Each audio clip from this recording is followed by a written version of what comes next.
देखिए, राजस्थान ने इतना शानदार परफॉर्म किया है। हम चाहे हेल्थ केयर वर्कर हो, फ्रंटलाइन वर्कर हो, 60 ईयर्स के अबव एज ग्रुप के लोग हों, चाहे कोमोर्बिड जो 45 से 59 के बीच के हों या अबव 45, हम लोगों ने 1 करोड़ 22 लाख लोगों को वैक्सीनेट किया है राजस्थान में। और इस कैटेगरी के अंदर 2 करोड़ 9 लाख लोग वो सेंसस के हिसाब से आते हैं। राजस्थान का शानदार तरीके से प्रबंधन है। हमने स्टोरेज की कैपेसिटी भी पर्याप्त डेवलप की है। 3 हमारे स्टोरेज सेंटर है कैपिटल जयपुर में, 7 संभाग हैं हमारे, वहाँ पे हमने स्टोरेज कैपेसिटी डेवलप की है। 34 मेडिकली डिस्ट्रिक्ट हमारे हैं, उन पे हमारी स्टोरेज कैपेसिटी है। और 2444 कोल्ड चेन पॉइंट हमने डेवलप किए हैं। और जहाँ वैक्सीनेट किया जाता है उन साइट्स को शानदार तरीके से डेवलप किया गया है। इसीलिए हम लोग पूरे कंट्री में वैक्सीनेशन में भी नंबर 1 रहे हैं। उसके बाद अवेलेबिलिटी ऑफ वैक्सीन की वो प्रॉब्लम आ गई। हमारे पास एक दिन में हमने 5,81,000 लोगों को वैक्सीनेट किया।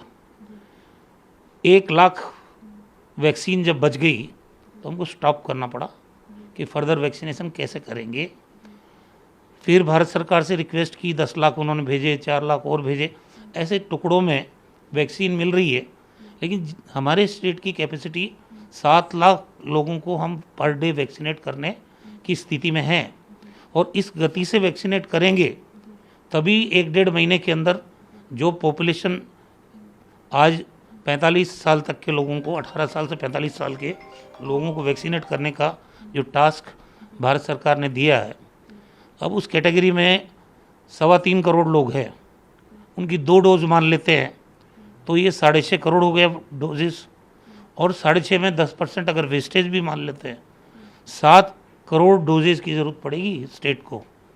तो हमारे अधिकारियों ने, क्योंकि 1 तारीख से 18 साल से 45 साल के एज ग्रुप के बीच के लोगों को वैक्सीनेट करने का ड्राइव प्रधानमंत्री जी ने शुरू करने की बात कही है, तो सीरम इंस्टीट्यूट से हमारे अधिकारियों ने बात की तो उन लोगों ने कहा कि साहब हमने 3,75,00,000 डोज बुक की है।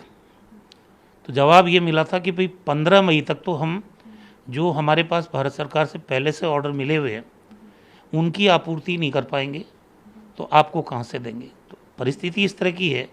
2 ही कंपनियां वैक्सीन बना रही है, एक सीरम इंस्टीट्यूट है जो कोविशील्ड बना रही है और भारत बायोटेक है जो कोवैक्सीन बना रही है। एक इशू कीमतों का भी आ रहा है। भारत सरकार को ये कंपनियां 150 रुपये में दे रही है सीरम, 400 में स्टेट गवर्नमेंट को और 600 में प्राइवेट। और कोवैक्सीन वाले जो भारत बायोटेक वाले हैं वो 150 में भारत सरकार को, 600 में राज्य सरकार को और 1200 में प्राइवेट। तो अभी कोर्ट ने भी संज्ञान लिया है। तो ये रेट्स का भी कन्फ्यूज़न है कि भाई एक कंट्री में एक ही प्रकार की रेट होनी चाहिए। तो वो इशू अलग है, चलो उसकी बात नहीं कर रहे हम। लेकिन हमने 3,75,00,000 डोज वैक्सीन की बुक की और हमें जवाब ये मिला। सरकार की तरफ से आपका कुछ डिमांड, कल आपकी बैठक भी रही, तो क्या वैक्सीनेशन पे चर्चा हुई? कितने? कल वैक्सीनेशन पे चर्चा नहीं हुई।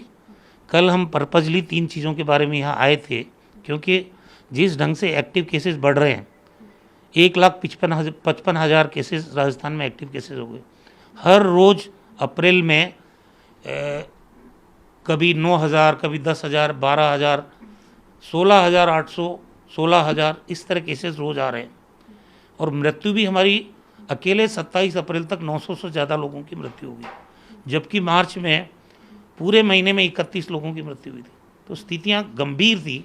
तो हम एक तो टैंकर ऑक्सीजन के एलोकेशन बढ़ाने के लिए, उसको ट्रांसपोर्ट करने के लिए पर्याप्त मात्रा में टैंकर की अवेलेबिलिटी के लिए, और जो रेमडेसिविर इंजेक्शन है जिसकी शॉर्टेज है उसकी आपूर्ति, जो कोटा हमको अलॉट किया भारत सरकार ने, वो टाइमली हमको मिल जाए। इन 3 चीज़ों के लिए हम लोग बात करने आए थे। वैक्सीनेशन के बारे में कल कोई बात नहीं। सर, वहीं पे अगर हाल में 4 लोगों की, परिजनों का कहना है कि 4 लोगों की मौत ऑक्सीजन की कमी से हुआ, वहीं पे स्टाफ मेंबर जो थे हॉस्पिटल के वो पूरे भाग गए, कैसे स्थिति को कैसे देखते हैं? गंभीर बात है, क्योंकि इस कंडीशन में जिस अस्पताल ने कोई गलती की उसकी जिम्मेदारी तय करेंगे। मैं भी जयपुर जाऊंगा, अभी दिल्ली हूँ मैं, घटना का पता करेंगे। जो जिम्मेदार लोग होंगे उनके खिलाफ एक्शन लेंगे, क्योंकि इस महामारी में किसी को इजाज़त नहीं है।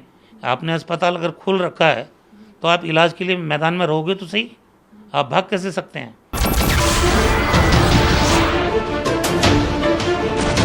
नमस्कार, मैं हूं मानक गुप्ता। अगर आपको हमारा ये वीडियो पसंद आया हो तो इसे लाइक और शेयर जरूर करें, और हाँ, हमें सब्सक्राइब और फॉलो करना ना भूलें ताकि आप देश और दुनिया की कोई खबर मिस ना करें। तो जुड़े रहिए हमारे साथ और देखते रहिए न्यूज़ 24।